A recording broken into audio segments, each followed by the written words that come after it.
En la penumbra de un archivo gubernamental ubicado en el corazón de la capital mexicana, un funcionario de mediano rango tropezó con algo que jamás debió encontrar.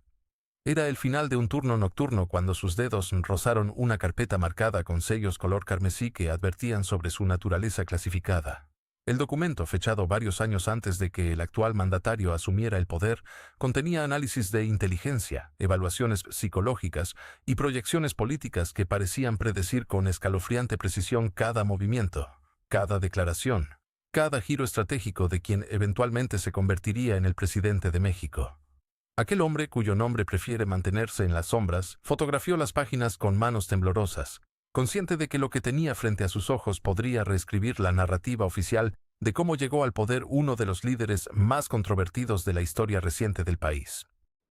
Las primeras líneas del reporte hablaban de un proyecto de largo alcance, una estrategia diseñada por analistas extranjeros y asesores locales para construir la imagen de un salvador popular, un hombre del pueblo capaz de canalizar el hartazgo social acumulado durante décadas de corrupción y desilusión. Pero lo verdaderamente perturbador no era la existencia de dicho plan, sino la meticulosidad con la que se detallaban las fases de su implementación.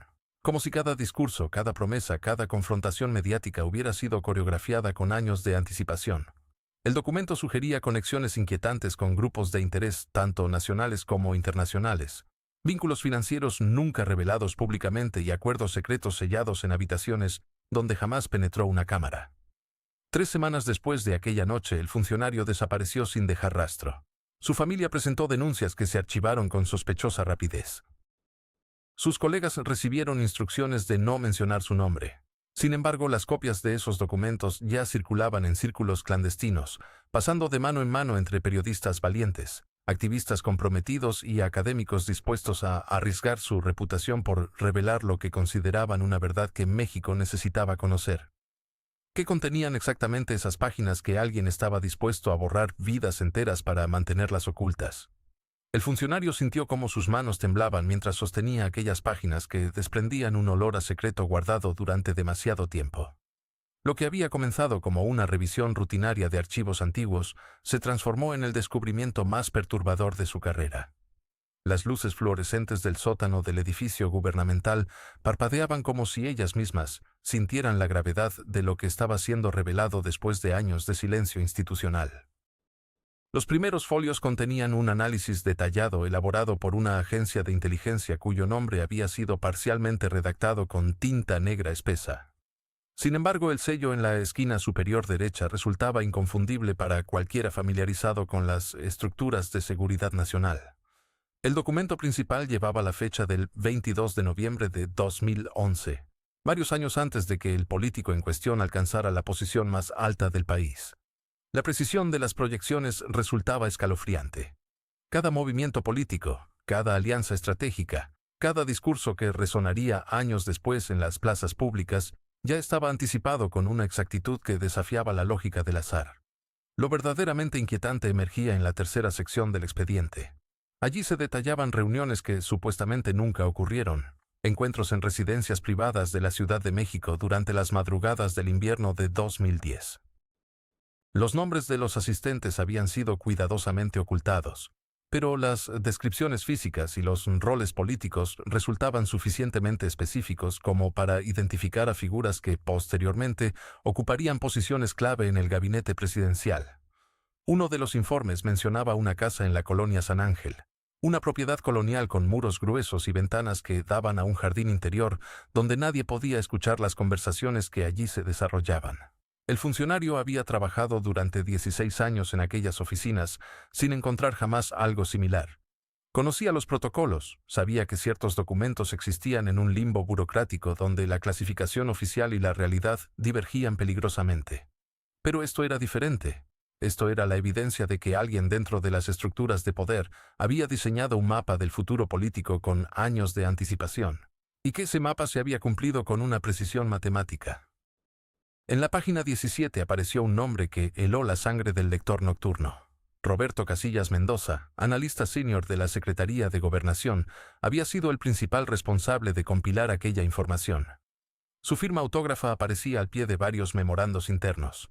El funcionario recordaba vagamente haber escuchado ese nombre en alguna conversación de pasillo años atrás. Una búsqueda rápida en los archivos digitales reveló algo que no debería haber sido posible. Roberto Casillas Mendoza había fallecido en un accidente automovilístico en la carretera México-Cuernavaca el 13 de marzo de 2013, apenas 16 meses después de firmar aquel documento explosivo. El reporte oficial mencionaba fallas en el sistema de frenos y velocidad excesiva en una curva peligrosa. Ninguna investigación adicional había sido realizada. Pero había más. Otro nombre aparecía recurrentemente en los márgenes del expediente. Gloria Estrada Villarreal, psicóloga clínica especializada en perfiles políticos, había elaborado un análisis de personalidad de 62 páginas que resultaba tan detallado que parecía imposible haberlo realizado sin acceso directo al sujeto evaluado.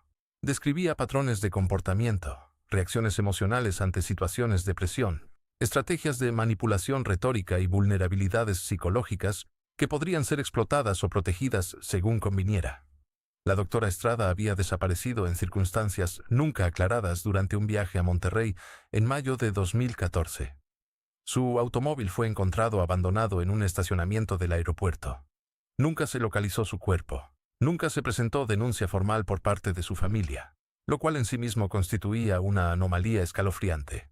El expediente incluía también fotografías granuladas tomadas con teleobjetivo. Mostraban reuniones en restaurantes discretos, conversaciones en parques públicos donde dos figuras caminaban alejadas de cualquier testigo potencial. Una de las imágenes, fechada el 8 de septiembre de 2010, capturaba un encuentro en las inmediaciones del bosque de Chapultepec. Los rostros resultaban identificables para quien conociera el panorama político de aquellos años. Empresarios cuyas fortunas crecerían exponencialmente en la década siguiente. Sindicalistas cuyo poder se consolidaría de maneras inexplicables. Comunicadores que eventualmente se convertirían en voces omnipresentes en los medios nacionales.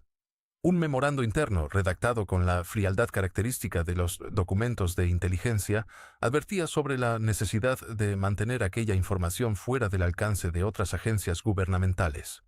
La nota final resultaba particularmente inquietante. Decía textualmente que la revelación prematura de aquellos datos podría desestabilizar procesos políticos fundamentales para la seguridad nacional.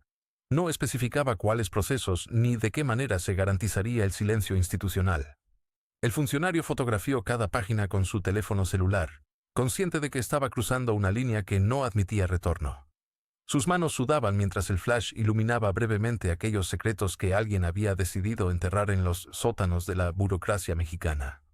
Afuera la ciudad dormía ajena a que en algún lugar de sus entrañas administrativas, la verdad sobre la construcción del poder estaba siendo exhumada por ojos que nunca debieron verla. Las últimas páginas de aquella sección contenían proyecciones económicas y sociales que se extendían hasta el año 2024. Cada crisis anticipada, cada conflicto social predicho, cada movimiento financiero proyectado. Como si alguien hubiera escrito el guión de la historia nacional con años de ventaja, y ahora ese guión se estuviera representando con una fidelidad que no podía ser coincidencia. La segunda página contenía algo que heló la sangre del funcionario. Un listado meticuloso de reuniones que jamás aparecieron en ningún registro oficial. Encuentros celebrados en la penumbra de residencias privadas, en restaurantes cerrados al público, en oficinas sin ventanas donde las conversaciones nunca fueron grabadas. El primer nombre en aquella lista lo hizo retroceder involuntariamente. Roberto Madrazo Pintado. La fecha, 12 de agosto de 2006. El lugar, una casa de seguridad en las afueras de la Ciudad de México que oficialmente no existía en ningún catastro. Según el documento, aquella reunión duró 3 horas con 40 minutos. 3 horas en las que el candidato presidencial del Partido Revolucionario Institucional y el entonces dirigente del Partido de la Revolución Democrática discutieron algo que el informe describía con una frialdad burocrática escalofriante. Mecanismos de transferencia gradual del poder político mediante la construcción de narrativas de fraude electoral. El funcionario leyó la frase 7 veces. Cada vez le parecía más imposible y simultáneamente más lógica. Pero lo verdaderamente perturbador comenzaba en el siguiente párrafo. El agente que redactó el informe, identificado únicamente como Operativo Quetzal 7, describía con precisión quirúrgica cómo ambos políticos habían acordado que la mejor estrategia para desestabilizar al gobierno entrante de Felipe Calderón Hinojosa sería la creación de una figura política capaz de capitalizar el descontento. Una figura que pudiera presentarse como víctima permanente del sistema. Una figura que ellos mismos ayudarían a construir desde las sombras. El nombre apareció subrayado 3 veces con tinta roja: Andrés Manuel López Obrador. El documento especificaba que Madrazo, sabiendo que había perdido irreversiblemente la elección, vio en la inconformidad de López Obrador una oportunidad extraordinaria. Si lograba que la izquierda se radicalizara lo suficiente, si conseguía que millones de mexicanos creyeran en un fraude sistémico, el próximo gobierno nacería debilitado, cuestionado, vulnerable. Y el PRI, pensaba Madrazo según las notas de la gente, podría regresar al poder en la siguiente elección presidencial, presentándose como la opción de estabilidad frente al caos. Lo que el funcionario leyó a continuación le provocó náuseas. El informe detallaba transferencias bancarias realizadas durante septiembre y octubre de 2006. Cantidades modestas al principio, luego sumas considerables. 17 millones de pesos canalizados a través de empresas fantasma registradas en Panamá y las Islas Caimán. El dinero fluía hacia organizaciones civiles que apoyaban el movimiento de resistencia civil pacífica. Dinero que pagaba mantas, equipo de sonido, logística para el plantón que paralizó el paseo de la Reforma durante 47 días. Había extractos bancarios adjuntos, copias de cheques firmados por testaferros cuyos nombres el funcionario reconoció de escándalos posteriores de corrupción. Uno de ellos había muerto en un accidente automovilístico inexplicable 3 años después, cuando su vehículo se salió de la carretera en una curva que había transitado 1000 veces. Otro había desaparecido en Michoacán durante 2011, en plena guerra contra el narcotráfico. Su cuerpo nunca fue encontrado. Una tercera persona, contadora de profesión, había sufrido un infarto fulminante a los 39 años de edad, sin historial previo de problemas cardíacos. El funcionario sintió que el aire del sótano se volvía más denso. Pasó a la siguiente sección del expediente y encontró fotografías.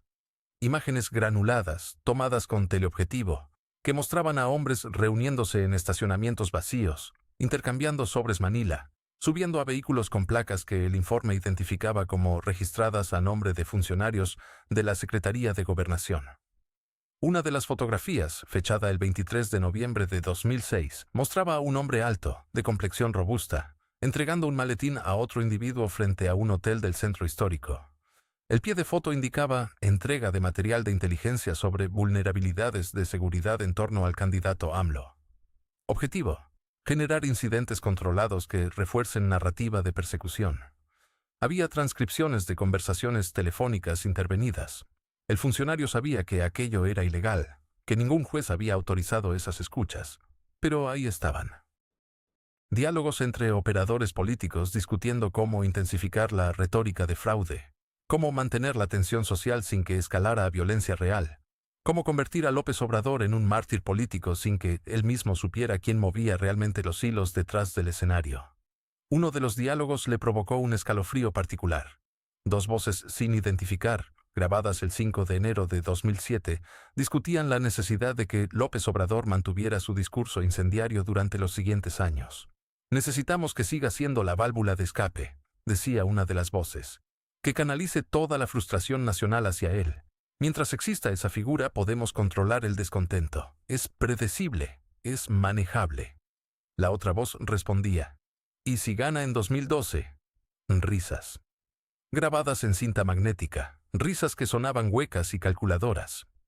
No va a ganar, respondía la primera voz. Vamos a asegurarnos de que no gane, pero tiene que llegar cerca, muy cerca. Lo suficiente para que sus seguidores sigan creyendo. El funcionario dejó las páginas sobre la mesa metálica.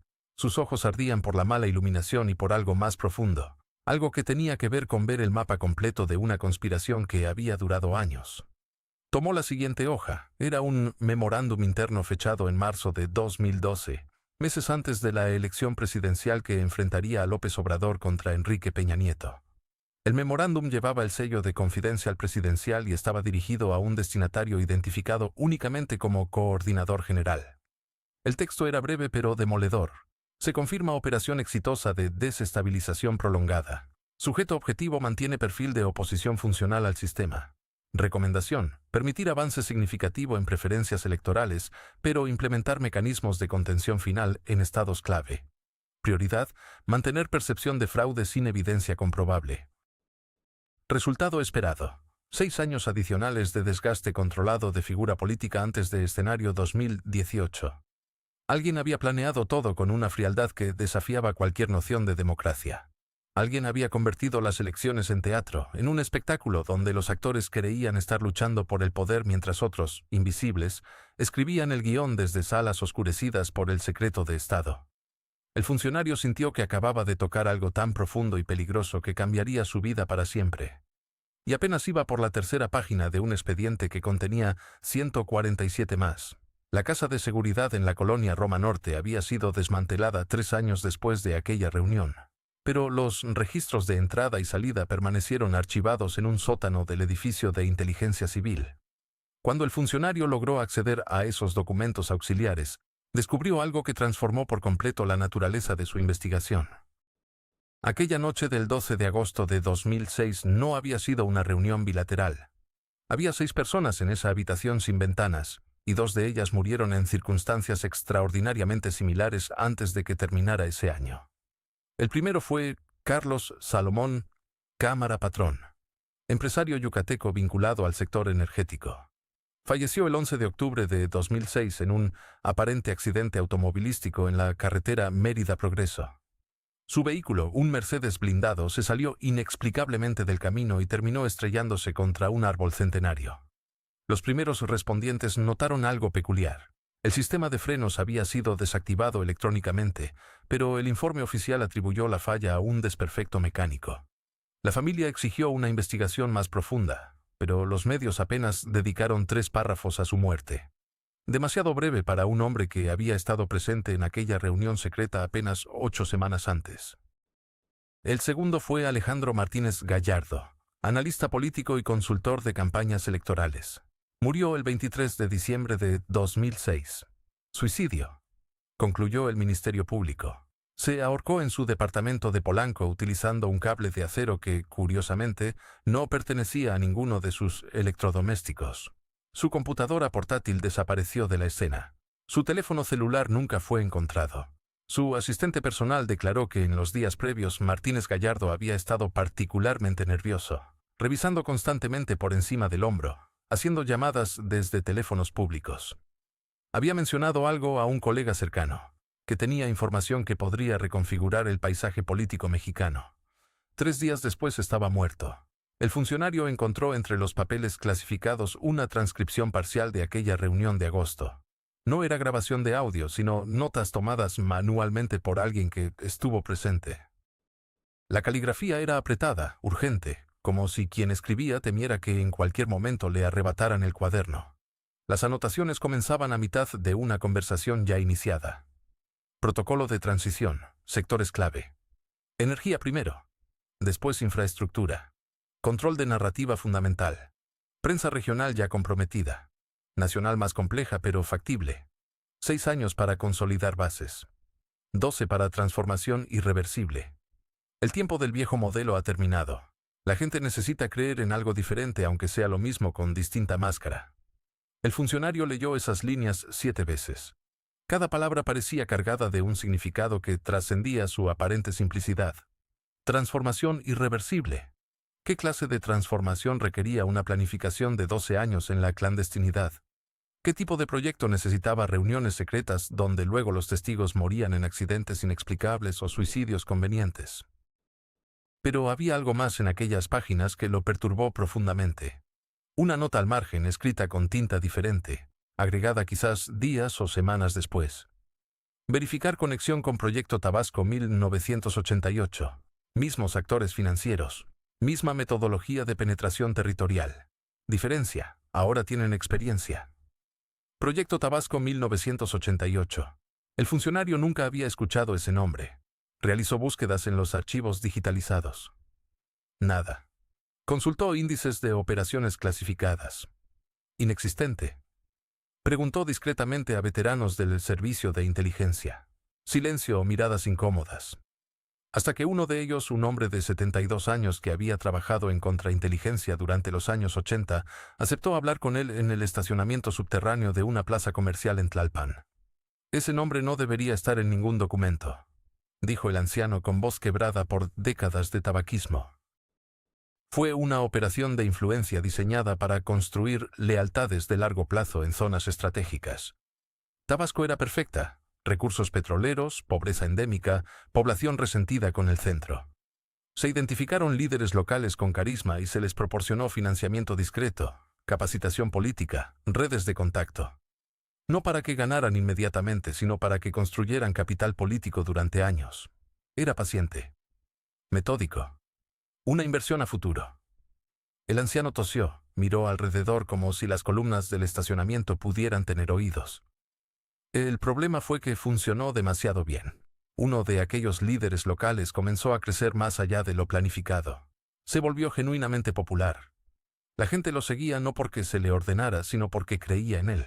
Eso asustó a quienes diseñaron el proyecto. Un títere que adquiere voluntad propia es más peligroso que un enemigo declarado. Intentaron cortarle el financiamiento. Él encontró otras fuentes.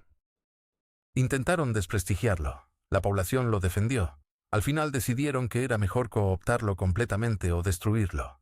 Eligieron la primera opción. El funcionario sintió que el aire del estacionamiento se volvía más denso. ¿Quién era ese líder local?, preguntó, aunque intuía la respuesta. El anciano lo miró con ojos cansados que habían visto demasiado.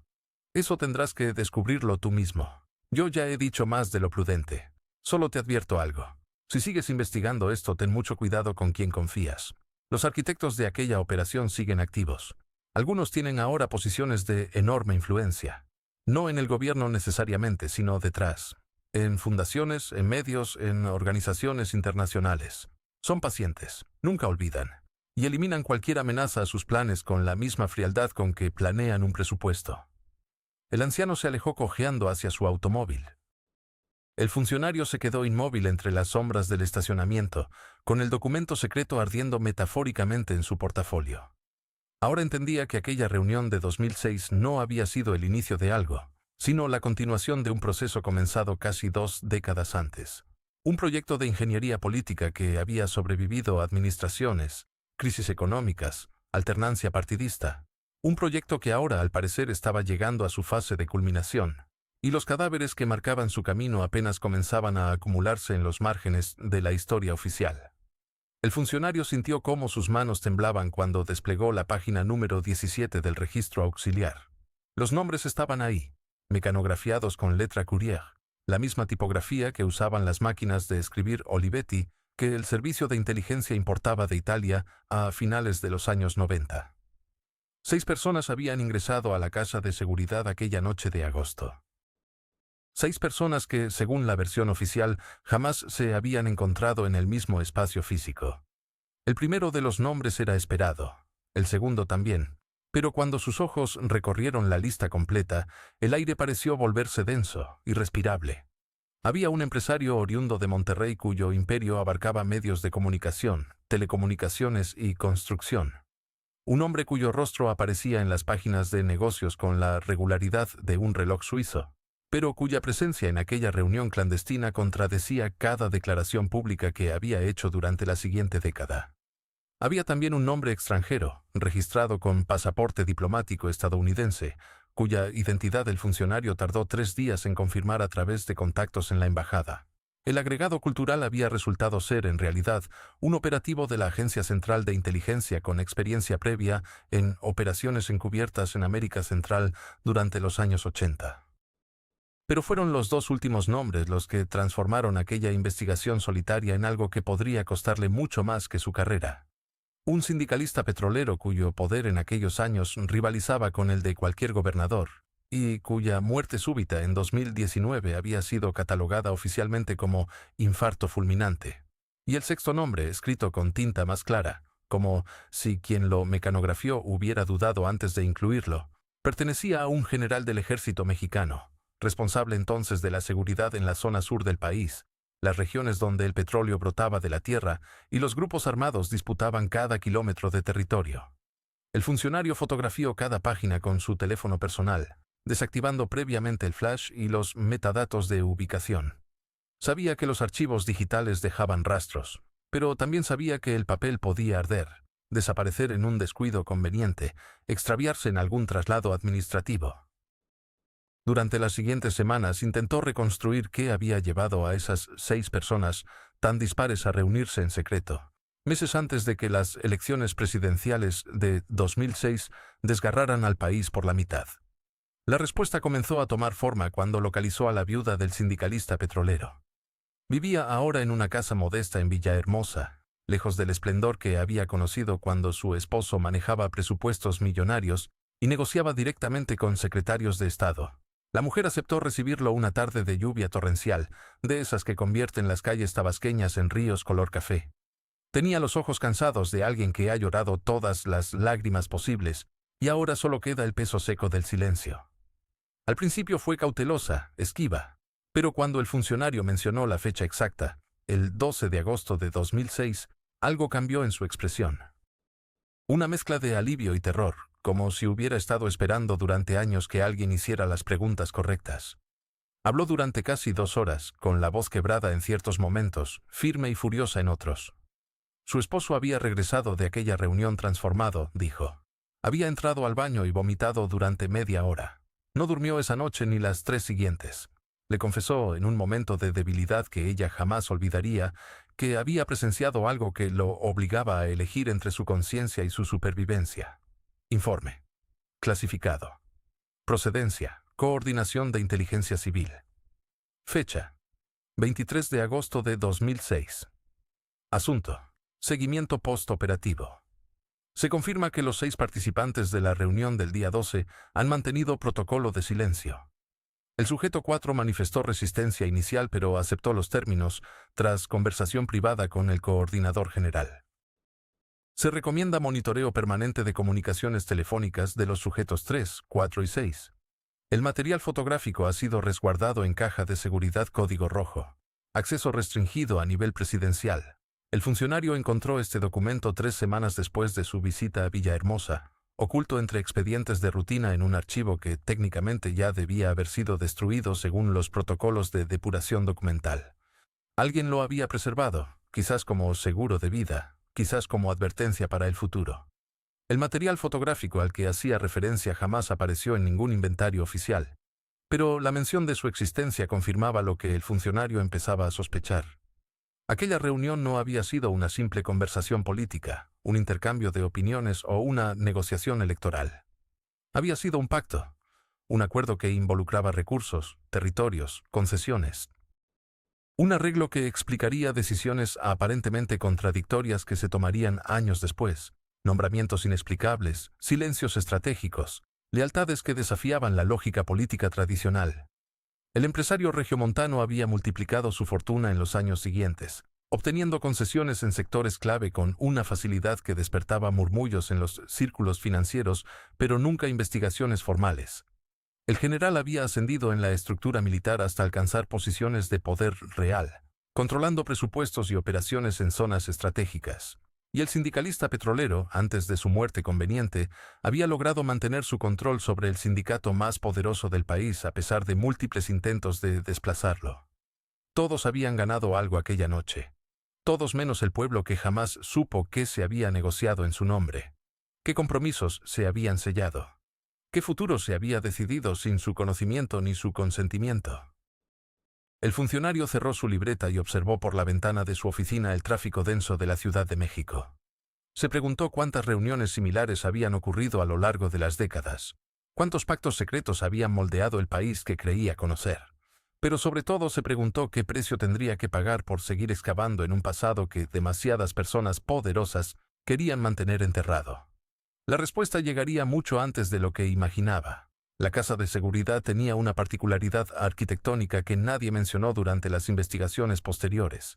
En el sótano, debajo de las baldosas de cerámica gris importadas de Puebla, existía un espacio de almacenamiento que no figuraba en los planos oficiales presentados ante la delegación Cuauhtémoc en el año 2002. El arquitecto que diseñó la remodelación, un hombre de apellido Santibáñez, murió en un accidente automovilístico sobre el periférico apenas 3 semanas después de concluir las obras. Sí.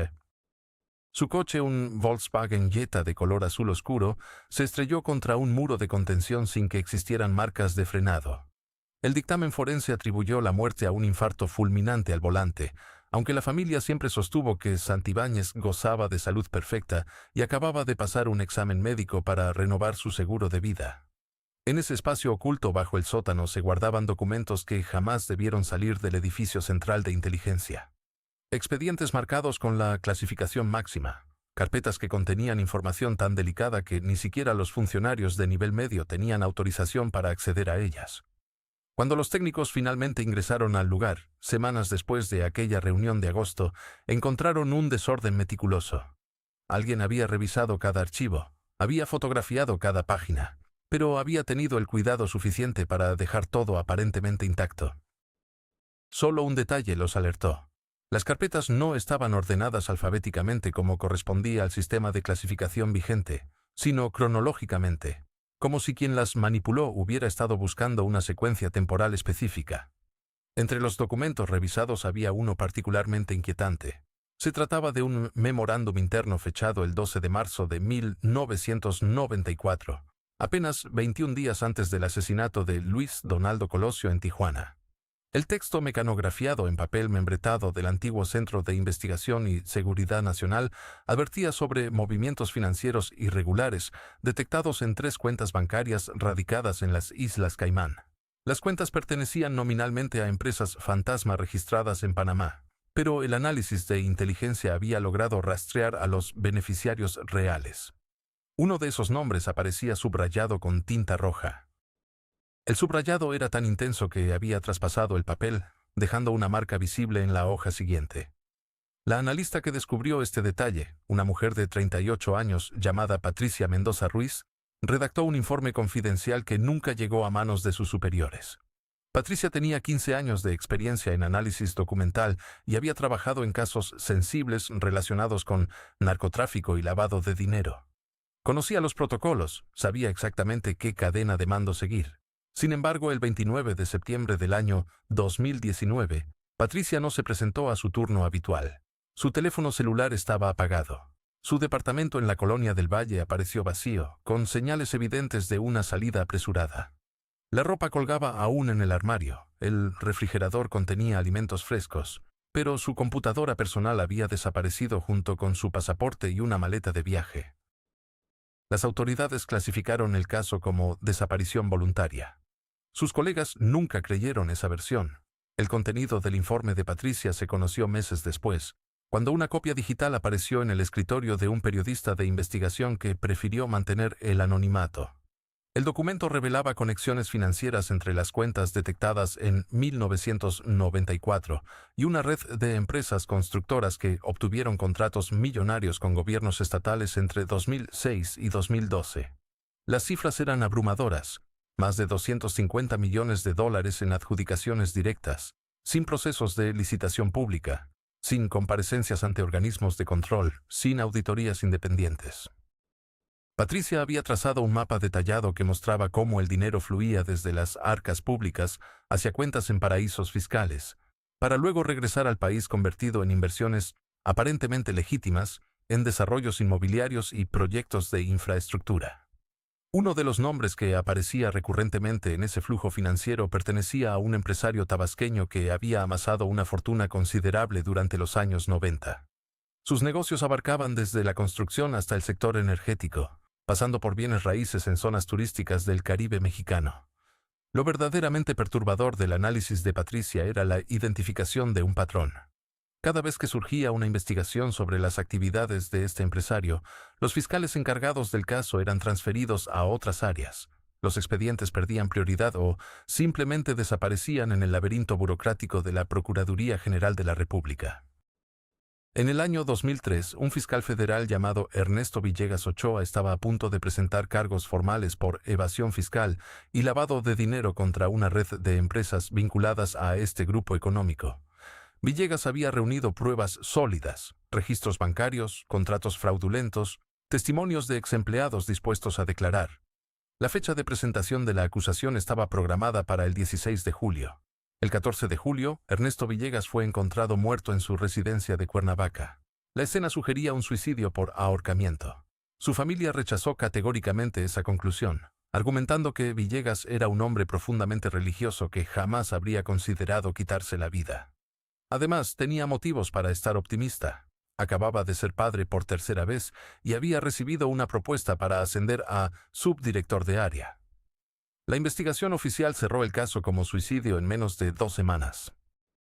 Los documentos que Villegas había compilado nunca fueron localizados en su oficina ni en su domicilio particular.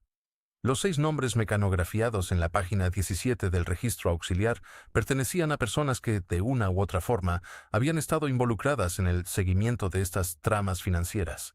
2 de ellos eran analistas de inteligencia. Uno era auditor de la Secretaría de la Función Pública, otro ocupaba un cargo menor en la Unidad de Inteligencia Financiera. Los 2 restantes resultaban más enigmáticos: un abogado corporativo especializado en derecho fiscal internacional y un exagente del Servicio de Inteligencia estadounidense que había trabajado en México durante los años de la llamada guerra contra el narcotráfico. Ninguno de estos 6 individuos tenía razón aparente para coincidir en el mismo espacio físico aquella noche de agosto, y mucho menos en una casa de seguridad cuya existencia no constaba en registros públicos.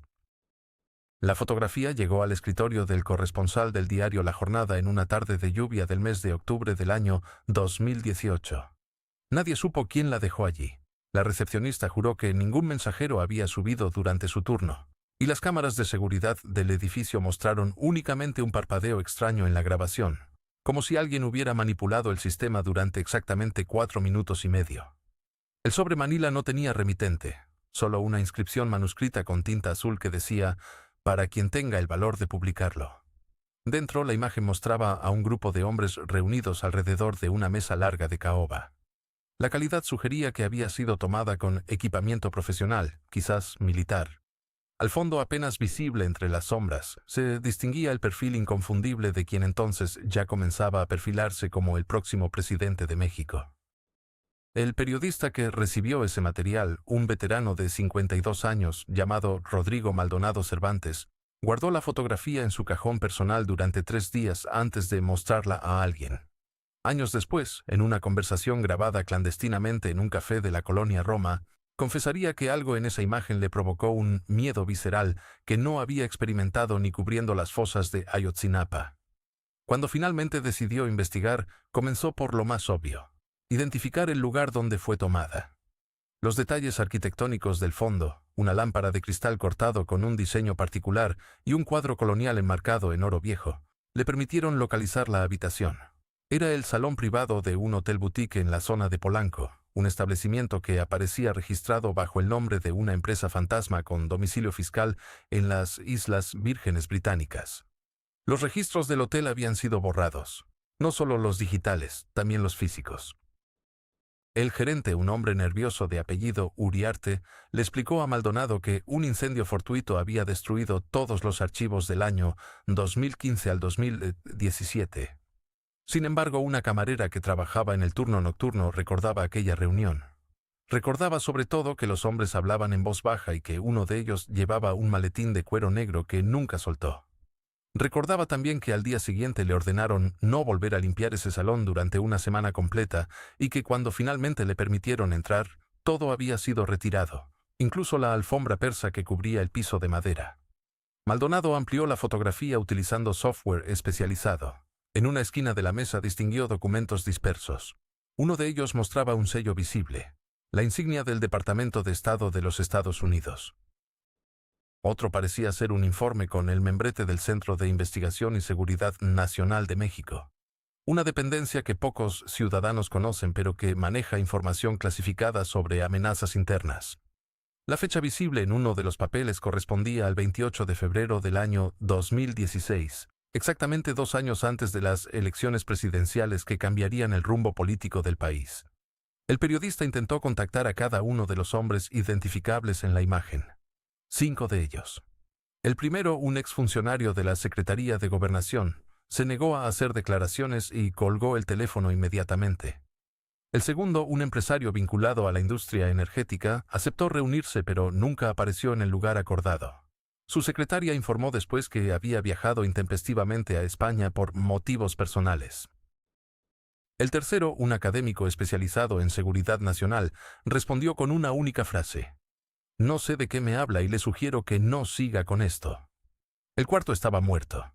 Había fallecido 6 meses atrás en circunstancias que el acta de defunción describía como muerte natural por infarto agudo al miocardio, aunque tenía apenas 43 años y practicaba triatlón. El quinto simplemente había desaparecido de todos los registros públicos, como si nunca hubiera existido. La esposa del hombre fallecido accedió a hablar en condiciones de anonimato absoluto. Reveló que su marido había llegado a casa aquella noche de febrero del año 2016 en un estado de agitación inusual. No quiso cenar, se encerró en su estudio durante horas. Ella escuchó que hablaba por teléfono, primero en español, luego en inglés. A las 3 de la madrugada lo encontró en la cocina, bebiendo whisky directamente de la botella. Le dijo solo una cosa: "Acabo de presenciar algo que pondrá todo en juego". 2 semanas después comenzó a quejarse de dolores en el pecho. Los médicos no encontraron nada anormal en los estudios. 3 meses más tarde estaba muerto. Durante el funeral, un hombre que nadie conocía se acercó a la viuda. Le entregó una tarjeta sin nombre y le dijo: su esposo era un patriota. Lo que sabía debía morir con él. Maldonado intentó publicar un artículo preliminar sobre estos hallazgos en noviembre del año 2018. Su editor rechazó el material argumentando falta de fuentes verificables. 2 días después, el periodista recibió una llamada desde un número bloqueado. La voz del otro lado, distorsionada electrónicamente, le advirtió que estaba tocando asuntos que ponían en riesgo no solo su carrera, sino su vida. Le mencionaron el nombre de su hija, estudiante de medicina en Guadalajara. Le describieron la ruta exacta que ella tomaba cada mañana para llegar a la universidad. Maldonado guardó todo el material en una caja de seguridad de un banco en Querétaro y no volvió a mencionar el tema públicamente durante meses. Pero la fotografía tenía un detalle más, uno que nadie notó inicialmente. Ampliada al máximo, revelaba un reflejo en el cristal de la lámpara del techo. El reflejo mostraba a otra persona en la habitación, alguien que no aparecía directamente en el encuadre. Una persona que sostenía lo que parecía ser una cámara de video profesional. Alguien estaba documentando aquella reunión. Alguien había grabado todo, y en algún lugar esa grabación todavía existía, esperando el momento preciso para salir a la luz y revelar las palabras exactas que se pronunciaron aquella noche, las promesas que se hicieron, los acuerdos que se sellaron en secreto mientras el país entero permanecía ajeno a las negociaciones que definirían su futuro. La pregunta que nadie se atrevía a formular en voz alta era simple pero devastadora. ¿Quién más estaba presente en aquella habitación y por qué razón el futuro líder de México necesitaba reunirse en secreto con representantes de gobiernos extranjeros y servicios de inteligencia antes de asumir el poder? El teniente coronel retirado Héctor Villarreal Sánchez vivía en una casa modesta del barrio de Coyoacán, rodeado de jacarandas y el constante murmullo del tráfico capitalino. Durante 28 años había servido en la Dirección General de Inteligencia Militar, ascendiendo lentamente por una escalera burocrática que premiaba el silencio más que el valor. Nunca habló de su trabajo, ni siquiera con su esposa Marta, quien aprendió a no preguntar sobre las largas ausencias nocturnas de su marido o los sobres sellados que llegaban sin remitente. Cuando finalmente se retiró en el año 2015, Villarreal pareció convertirse en un hombre distinto. Comenzó a escribir. Llenaba cuadernos enteros con una caligrafía menuda y nerviosa, siempre de noche, siempre con las cortinas cerradas. El día 23 de febrero del año 2019, un martes sin acontecimientos particulares, Héctor Villarreal salió de su casa para comprar pan dulce en la panadería de la esquina. Nunca regresó. La policía encontró su automóvil abandonado en el estacionamiento de un centro comercial en Tlalpan, las llaves aún puestas en el contacto, el motor apagado. No había señales de violencia. Las cámaras de seguridad mostraron al coronel entrando al establecimiento a las 9 de la mañana, caminando con normalidad, sin prisa aparente.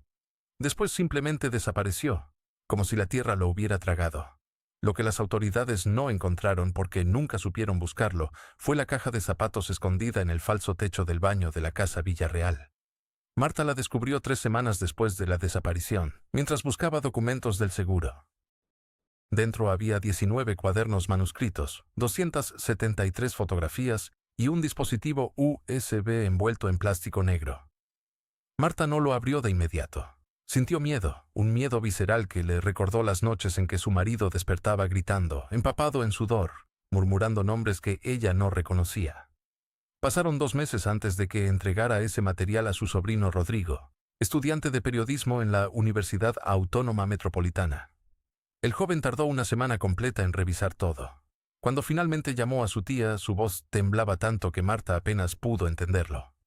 Los cuadernos contenían un registro meticuloso de operaciones de inteligencia realizadas entre los años 1993 y 2014. Operaciones que nunca aparecieron en ningún informe oficial. Vigilancias sistemáticas de figuras políticas de la oposición.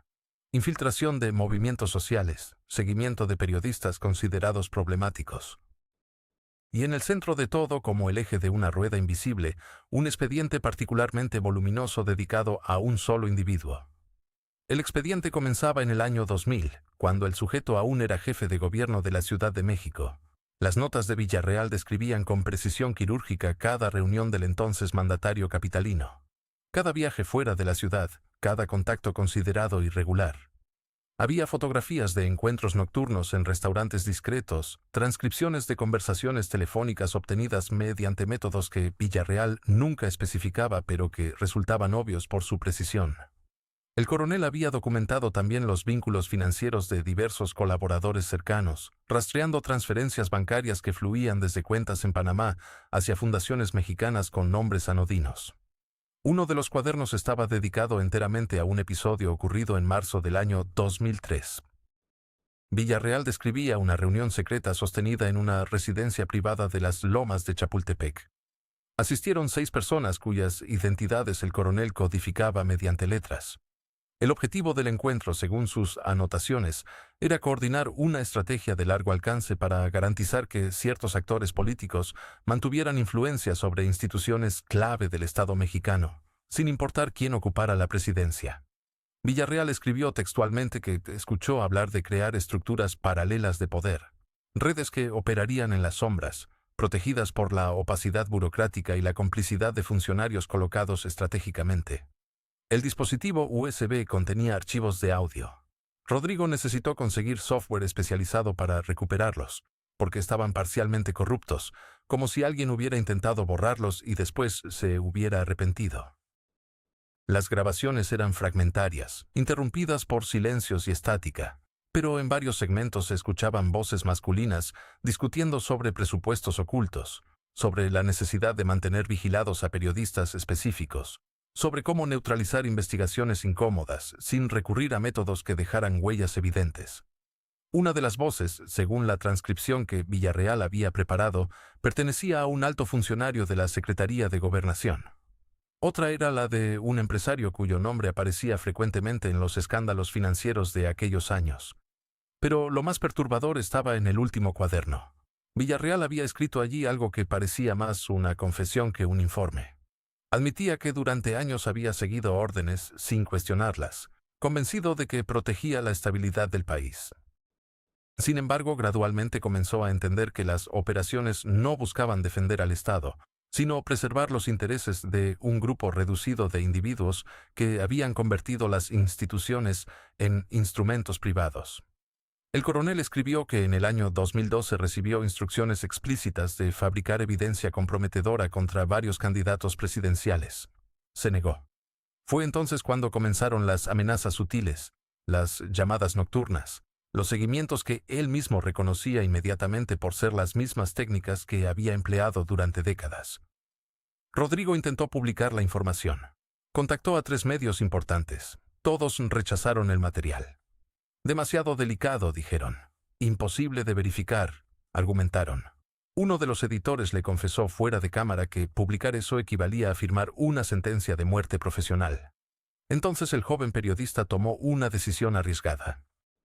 Subió fragmentos escaneados de los cuadernos a una plataforma de intercambio de archivos en Internet, protegiendo su identidad mediante redes de anonimato.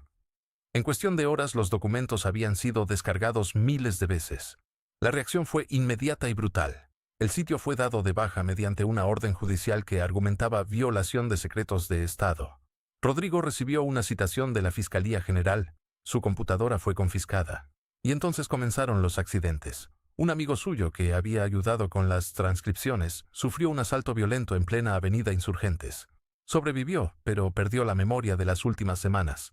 Otro colaborador tuvo un inexplicable accidente automovilístico. Su vehículo se estrelló contra un poste de luz a las 3 de la madrugada. La autopsia reveló niveles anormales de sedantes en su sangre. Marta Villarreal vendió su casa y se mudó a Querétaro, donde vive ahora bajo un nombre distinto. Rodrigo abandonó el periodismo y trabaja como profesor de inglés en una escuela privada. Nunca más habló públicamente del caso. Los cuadernos originales desaparecieron durante el cateo que realizó la policía en su departamento. Oficialmente el expediente fue cerrado por falta de pruebas suficientes para proceder. La madrugada del 18 de octubre de 2023 llegó con una quietud antinatural sobre Ciudad de México. En el 13º piso de un edificio corporativo en Santa Fe, cuyas ventanas reflejaban las primeras luces del amanecer, 3 hombres se reunieron sin testigos. No hubo guardaespaldas esperando en el pasillo, no hubo asistentes tomando notas, no hubo cámaras de seguridad que registraran el encuentro. Los sistemas electrónicos del edificio completo habían sido desactivados durante exactamente 2 horas, entre las 5 y las 7 de la mañana, un detalle que posteriormente los técnicos no pudieron explicar sin invocar palabras como anomalía magnética o falla simultánea de múltiples circuitos independientes. Uno de los hombres era Ricardo Anaya, quien había desaparecido misteriosamente del escenario político tras las elecciones de 2018 y cuya ubicación exacta durante los años siguientes permanecía envuelta en especulaciones contradictorias. Otro era un empresario cuyo nombre aparecía en exactamente 237 expedientes de la Unidad de Inteligencia Financiera, aunque ningún cargo había prosperado jamás en su contra. El tercero permanece sin identificar hasta el día de hoy, aunque testigos que lo vieron entrar al edificio coinciden en describirlo como un hombre de modales militares que hablaba español con acento que algunos calificaron de europeo y otros de centroamericano. Lo que se discutió durante esas 2 horas nadie lo sabe con certeza. Pero exactamente 72 horas después comenzó una serie de eventos que transformaría irreversiblemente el panorama político mexicano. El primer indicio llegó en forma de una filtración anónima a 3 periodistas simultáneamente, ninguno de los cuales se conocía entre sí. Cada uno recibió un paquete idéntico. 53 páginas de documentos que incluían transcripciones de conversaciones telefónicas, registros bancarios de cuentas en Panamá y las Islas Caimán, y fotografías tomadas con teleobjetivo en lugares que iban desde un restaurante privado en Polanco hasta una residencia costera en Acapulco, que oficialmente pertenecía a un empresario brasileño que había muerto 4 años antes, en circunstancias nunca del todo aclaradas. Los documentos revelaban una red de financiamiento que conectaba empresas fantasma registradas en Belice con contratos gubernamentales otorgados durante los primeros 3 años de la administración actual. Los montos alcanzaban cifras que hacían palidecer los escándalos previos de la política mexicana. Pero lo verdaderamente inquietante no eran las cantidades, sino la precisión quirúrgica con la que el dinero había sido movido, desplazado, lavado y reintegrado al sistema financiero legal, pasando por exactamente 17 jurisdicciones diferentes en un baile coordinado que sugería no la improvisación de funcionarios corruptos, sino la arquitectura cuidadosa de profesionales entrenados en el arte del ocultamiento. 2 de los periodistas que recibieron el paquete decidieron no publicar. Uno citó preocupaciones sobre la verificación de las fuentes. La otra, una veterana corresponsal que había sobrevivido a 3 intentos de intimidación durante su carrera, simplemente guardó los documentos en su caja fuerte personal y nunca volvió a mencionarlos. Cuando se le preguntó años después por qué había tomado esa decisión, miró hacia otro lado y murmuró algo sobre proteger a su familia. El tercer periodista, un joven reportero de investigación llamado Daniel Cortés, que trabajaba para un medio digital independiente, publicó la historia completa. El artículo se difundió viralmente durante exactamente 6 horas. Luego, sin explicación, desapareció de Internet. No solo el artículo original, sino cada copia, cada captura de pantalla compartida, cada referencia en redes sociales. Especialistas en tecnología digital que posteriormente analizaron el fenómeno no encontraron explicación técnica. Los servidores no habían sido hackeados. No existía orden judicial de retiro. Simplemente como si una mano invisible hubiera reescrito la realidad digital, el artículo dejó de existir. Daniel Cortés desapareció 3 días después. Su apartamento en la colonia Roma fue encontrado intacto, con el café de la mañana todavía tibio sobre la mesa de la cocina y su computadora encendida, mostrando un documento a medio escribir sobre la industria cervecera mexicana, un tema completamente ajeno a su línea de investigación habitual. La policía clasificó el caso como persona extraviada voluntariamente. Su madre, una maestra jubilada que había criado sola a 3 hijos, insistió durante meses en que su hijo jamás habría abandonado su apartamento dejando la puerta sin seguro y las luces encendidas. El expediente del teniente coronel Villarreal, ese que él había guardado durante décadas como su póliza de seguro, circulaba ahora en algún lugar de las sombras del poder. Fragmentos llegaban a manos inesperadas, copias parciales aparecían y desaparecían, provocando movimientos en el tablero político que solo podían interpretarse si se conocía la existencia de ese documento maestro. Parlamentarios que habían sido críticos feroces del gobierno súbitamente moderaban su discurso. Empresarios que habían amenazado con retirar inversiones renovaban contratos. Gobernadores que parecían destinados a enfrentar investigaciones fiscales veían cómo los procedimientos se estancaban en laberintos burocráticos sin salida. En abril de 2024, un funcionario de segundo nivel de la Secretaría de Gobernación sufrió un infarto masivo mientras cenaba con su familia en un restaurante de Tlalpan. Tenía 42 años, ningún historial de problemas cardíacos y había pasado un examen médico completo apenas 3 semanas antes. En su maletín, encontrado junto a su cuerpo en la ambulancia, llevaba una memoria USB que contenía un archivo encriptado de 300 megabytes. El maletín desapareció del hospital antes de que pudiera ser catalogado como evidencia. La viuda intentó reclamar las pertenencias personales de su esposo, pero le informaron que no existía registro de que hubiera llegado con maletín alguno. Los hilos se entretejían formando un tapiz incomprensible para quien no conociera el patrón completo. Pero había quienes sí lo conocían, quienes podían ver la imagen completa emergiendo de las piezas dispersas. Estos hombres y mujeres se movían en círculos que nunca se intersectaban con la vida pública. Tomaban decisiones que determinaban el curso de millones de vidas, y permanecían tan invisibles como el aire que todos respiramos sin percibir. La verdad sobre lo que contenía ese documento original, sobre qué revelaba exactamente acerca del proyecto político que había transformado México, permanece guardada en algún lugar inaccesible para los ojos comunes. Quizás en una bóveda bancaria suiza, quizás en los servidores encriptados de una agencia de inteligencia extranjera. Quizás en el escritorio privado de alguien que espera el momento preciso para desatar su contenido sobre un mundo que cree conocer la historia completa. Pero la historia nunca está completa. Siempre hay capas más profundas, conexiones más oscuras, verdades que permanecen enterradas porque su revelación no serviría a ningún propósito excepto confirmar lo que muchos ya intuyen en el silencio de sus pensamientos nocturnos. Que el poder real no reside donde las luces lo iluminan, sino en los espacios entre las sombras, donde hombres sin rostro público escriben el guión que otros actúan creyéndose libres. El teniente coronel Villarreal murió llevándose secretos que podrían haber redefinido la historia contemporánea de México. Pero los secretos nunca mueren realmente con quienes los guardan. Se transforman, migran, encuentran nuevos custodios. Y esperan pacientes como la piedra, el momento de emerger y revelar que todo lo que creíamos saber era apenas la superficie de un océano cuyas profundidades permanecen inexploradas, habitadas por criaturas que prefieren la oscuridad al escrutinio de la luz.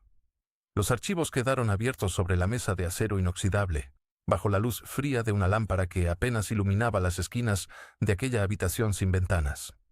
Nadie volvió a buscarlos. El edificio corporativo en Santa Fe continuó su rutina diaria como si nada hubiera ocurrido, como si aquella reunión jamás hubiera existido. Pero en los pasillos del poder, en los círculos donde se toman las decisiones que mueven al país, algo había cambiado. Una conversación había sido iniciada, una negociación silenciosa puesta en marcha, y las reglas del juego político mexicano habían sido reescritas con tinta invisible. Durante los meses que siguieron, documentos sensibles comenzaron a desaparecer de archivos gubernamentales.